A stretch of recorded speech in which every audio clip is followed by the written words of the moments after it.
sharing that with us. Need to breathe for about 7 minutes. Our final featured reader for tonight will be joining us on stage. Her name is Teresa Ortiz. You were born and raised in Panhandle of Texas. Ortiz is a Macunado Fellow and poetry editor for Raspa magazine, a queer Latinx literary art journal, as well as the editor for Pariahs, which is available on this back table over here. And this is an anthology of marginalized voices from the Stephen F. Austin Press.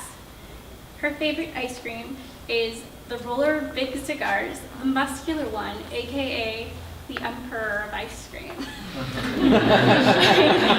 On stage.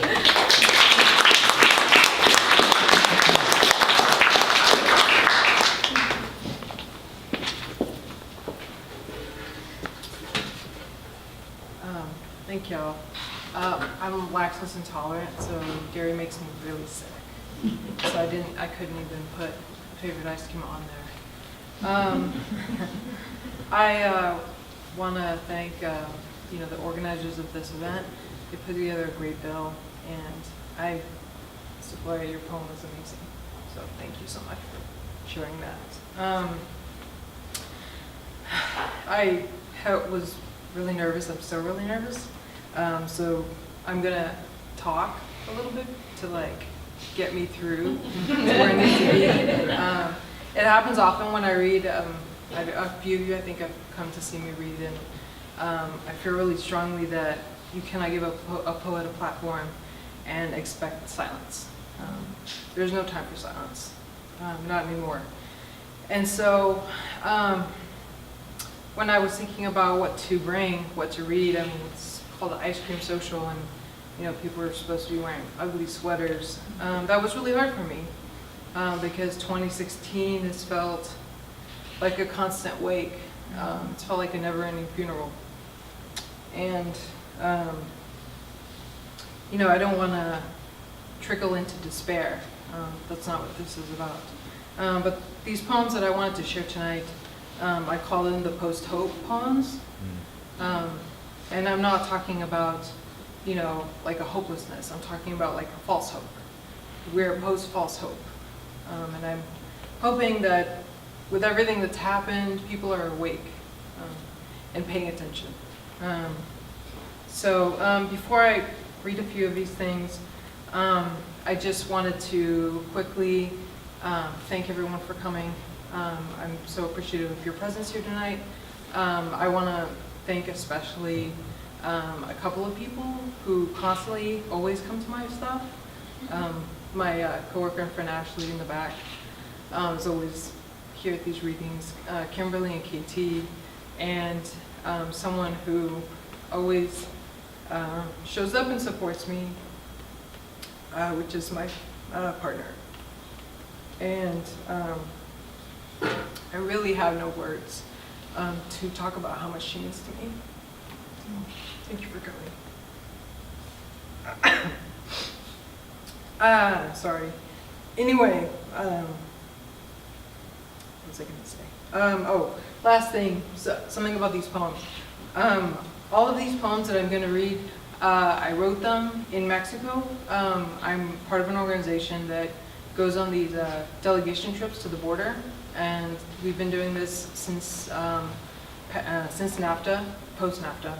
We've been taking these trips, and I've gone a lot, I've gone often, and we go to see the effects of NAFTA on the workers on the Mexican side of the border. A few people in the room have gone on these trips. But anyway, I wanted to, kind of give a shout out to them because they're doing really great work. We have a trip coming up in January. If anyone's interested, you should talk to me afterwards. I don't know if Tuyen would be open to talking to it, maybe. Tuyen just went this year also. But anyway, I'm going to read a few poems, and thank you for listening. The first one is called First Funeral. The train bullies through the truck. My thoughts collapsed with leaves. I did not know them too well, but I reflected on death. swollen in my heart.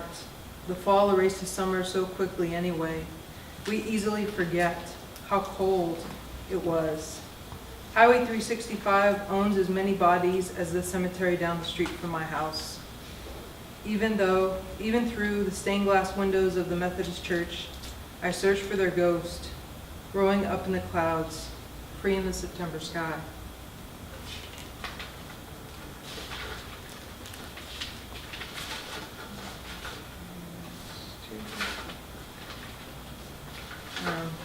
This one is Post-Hope, the first. A rose bush borders a wire fence in the small yard. 6 roses survive, perhaps from weather conditions, perhaps from thirst. The rest have died. Perhaps it's just plain luck that there are still petals blooming like velvet corpses. It's November, just after the election, and we are in Mexico, not Texas. I watch the children run and laugh, perhaps because joy is free. I overhear a white woman standing near me reach down and pet a stray dog that passes her. And she says to the dog, and not the children, "You must be so hungry. All you need is love." I remember when I was in Romania, I still have nightmares about all the starving dogs.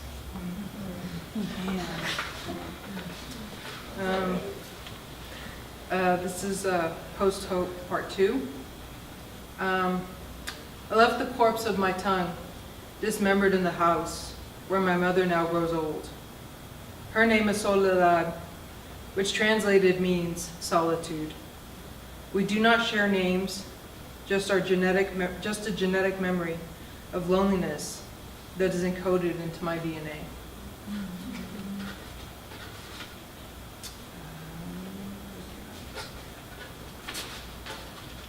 This one doesn't have a title.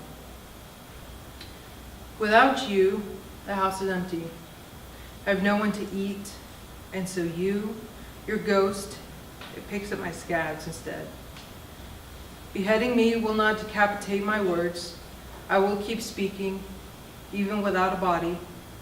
Walking on Kalishi, consider the outcome of my loneliness. Despite that I can still hear the vibrations of a rattlesnake's tail, somewhere in a cotton field behind us. In the throat sky, nothing shouts but the rasp of a vulture's wings.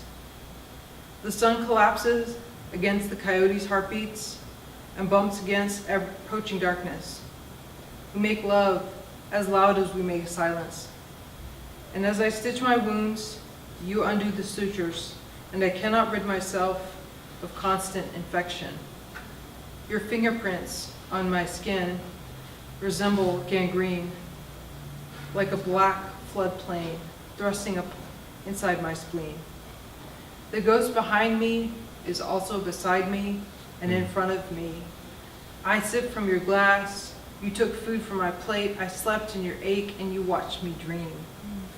Ghosts, you say, don't care about the world. And every evening I come home, you watch me write letters protesting death. We are prisoners of conscience, and poetry is our act of pardon.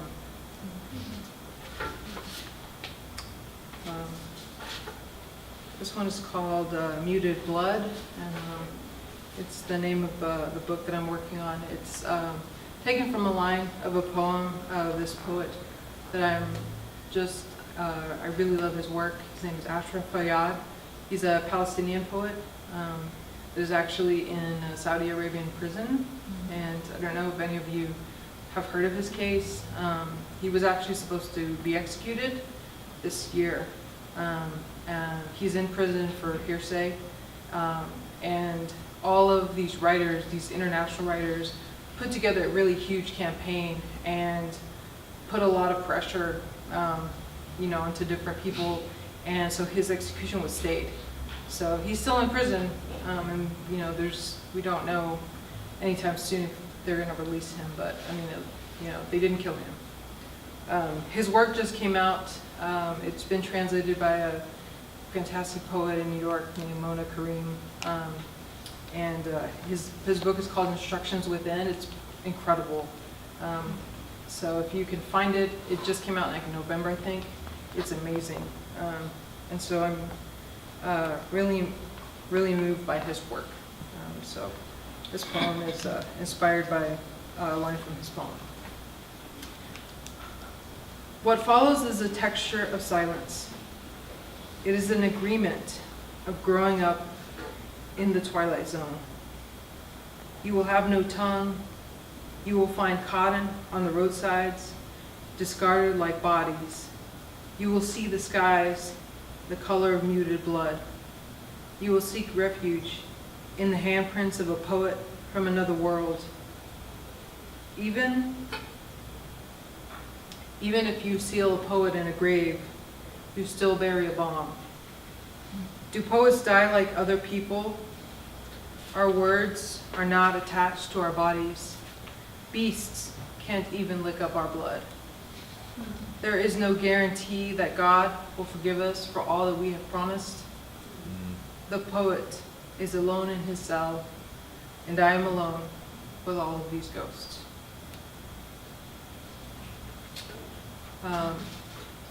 So I wanted to see if it was okay, if I could,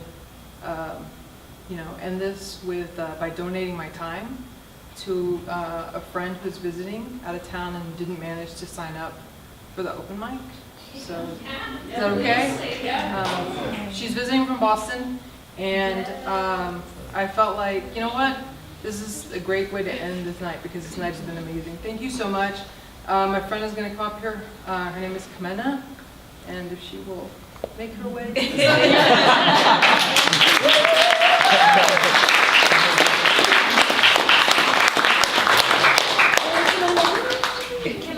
Are you alright with being filmed? No, that's just, I can't consent right now. Okay, well Yeah. then, I'll just